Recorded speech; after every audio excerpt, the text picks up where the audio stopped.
How I was able to get out of a depression. Ask, believe, receive. Write it down. Make it happen. Proverbs 18:21. Death and life are in the power of the tongue, and they that love it shall eat of the fruit thereof. When I was in a deep depression, I kept saying over and over to myself, Fritz, your life is over. Fritz, you will never go back to work. Fritz, no woman will ever have you. Repeating these phrases over and over, I sank more deeply into a hopeless depression.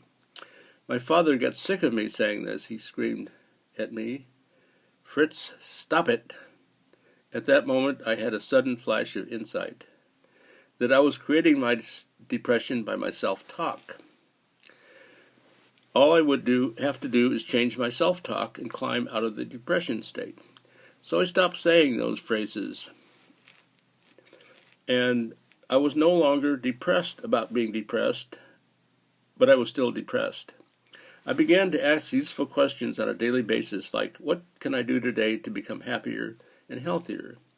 So I would exercise more. I would relate to people more. I would read positive books, and I would write positive affirmations. I acted on the answers I received. I did not know how to climb out of the depression. I only knew I would climb out of the depression eventually, and I would be okay. Within 6 weeks, all things came back to me like a country song being played backwards. I met a nice woman and started living with her and her 2 daughters. I went back to work, and I felt great.